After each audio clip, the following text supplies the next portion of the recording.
Et bonjour à tous et bienvenue sur ma petite YouTube, et aujourd'hui on se retrouve pour faire une vidéo un petit peu différente de celle que je fais d'habitude, parce que tout simplement aujourd'hui je vais vous proposer un nouveau format, un peu plus classique que ce que je fais d'habitude, hein, parce que d'ailleurs vendredi j'avais fait un vote pour savoir quelle allait être la prochaine vidéo de ce dimanche justement, mais comme j'ai eu 0 vote, personne ne l'a vu, je suis dégoûté. Ben du coup je vous propose un nouveau format. Un format qui va bien avec le dimanche, parce qu'on va parler d'une récupération vide-grenier cette fois-ci. Donc je vais vous présenter un petit peu les achats que j'ai pu faire ce matin, en allant un petit peu tôt au vide-grenier quand même. Donc je vais vous faire voir ce que j'ai pu avoir pour de très très bons prix, encore une fois. On va commencer avec ceci. Alors je précise que le vide-grenier il se passait dans ma ville.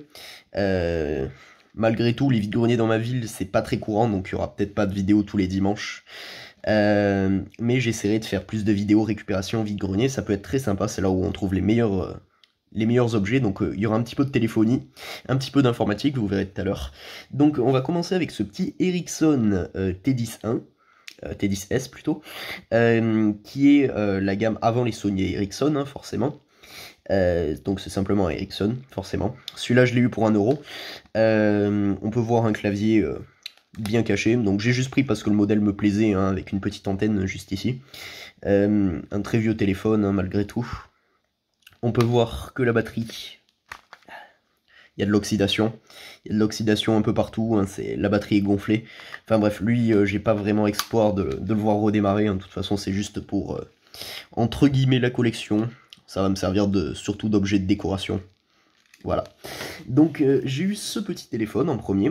Ensuite, sur le stand d'à côté pour 2€, j'ai eu celui-là, qui est un Nokia 5110, un truc comme ça. Je vais vous dire ça tout de suite, hein. Si j'arrive à enlever la batterie, voilà. Oui, c'est un 5110, donc un très joli Nokia, hein, avec les touches qui ont pris un petit peu cher, qui se sont un peu colorées, qui sont un peu devenues jaunes au fil du temps.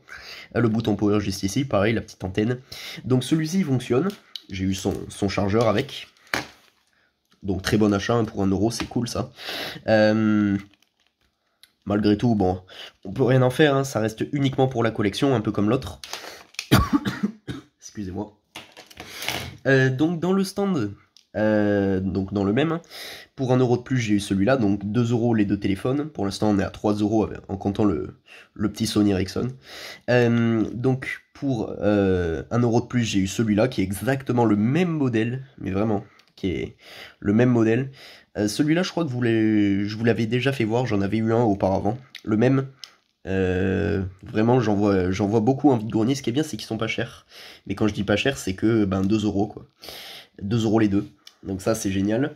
Et pour vous dire, j'en ai trouvé un troisième sous les cartons, donc celui-là encore un peu différent avec une sorte de coque, mais ça reste sensiblement le même modèle. Malgré tout j'ai essayé de les allumer, ils ont l'air de tous fonctionner, donc ça peut quand même être sympa à récupérer.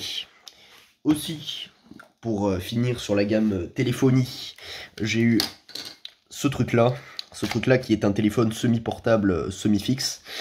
Voilà, avec le clavier juste ici, pas d'écran, hein, vu que c'est censé représenter un téléphone fixe, et une prise téléphonique. Voilà. Donc ça c'était pour tout ce qui était partie téléphonie. Je vais faire une petite coupure.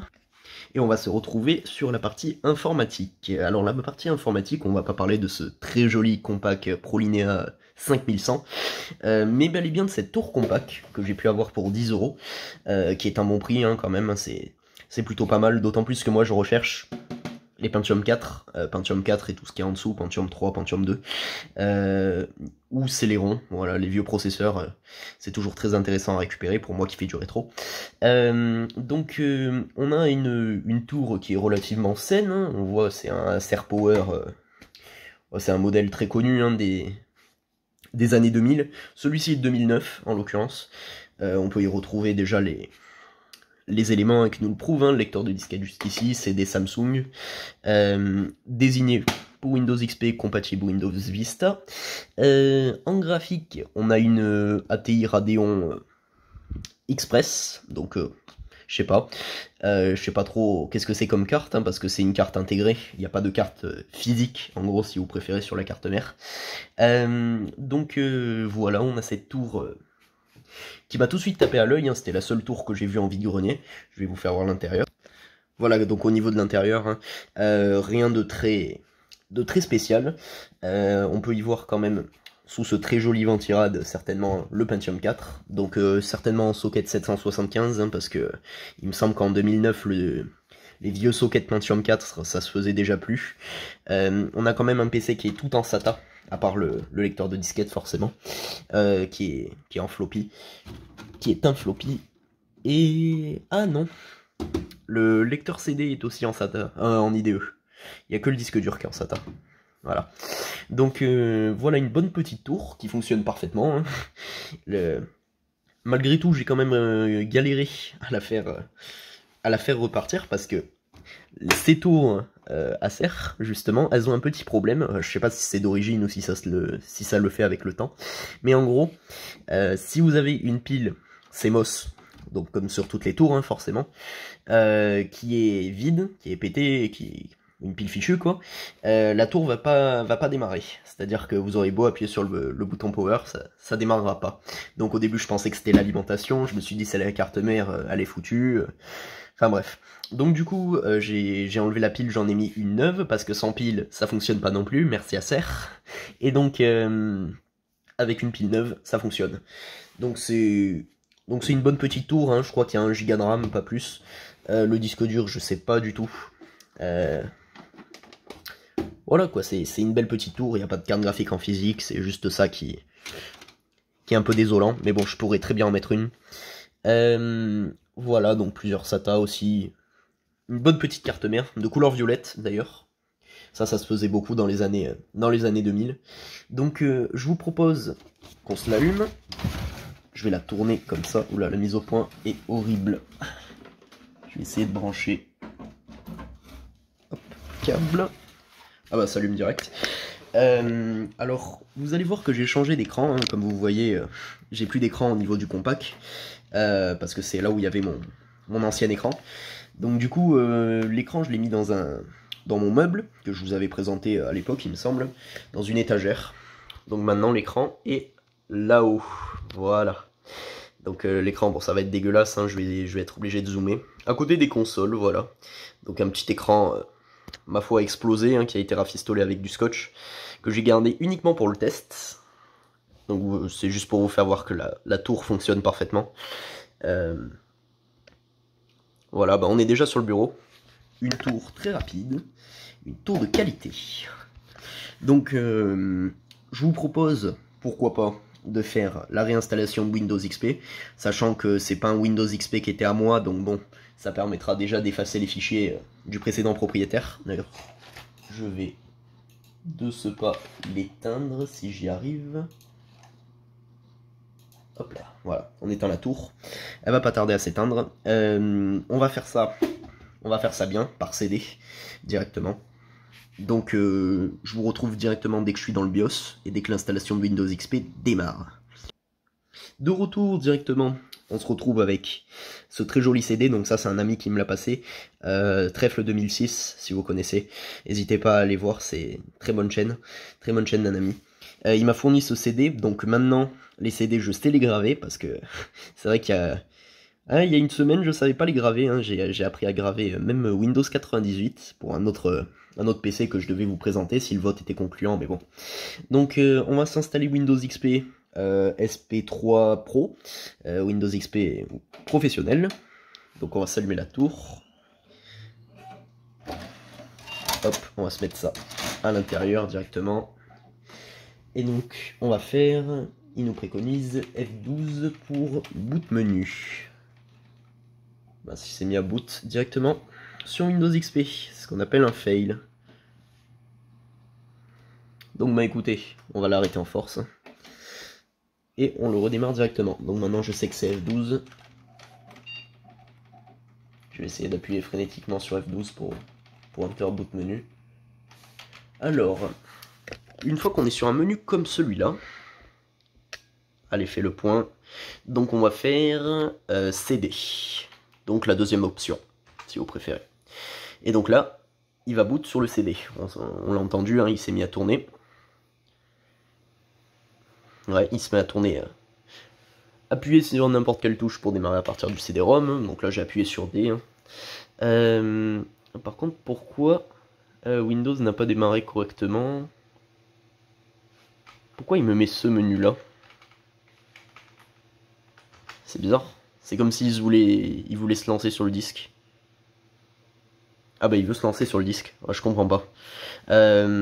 Donc je vais faire une petite coupure, je vais voir pourquoi il veut pas se lancer sur mon CD. Ou alors peut-être qu'il se lance sur mon CD là. J'en ai aucune idée. Quoi qu'il en soit, je vous reprends dès que ça fonctionne. Voilà, donc en fait l'option que j'avais sélectionnée, elle avait pas l'air d'avoir fonctionné, donc du coup j'ai refait un redémarrage. Et puis je suis tombé sur l'installateur directement.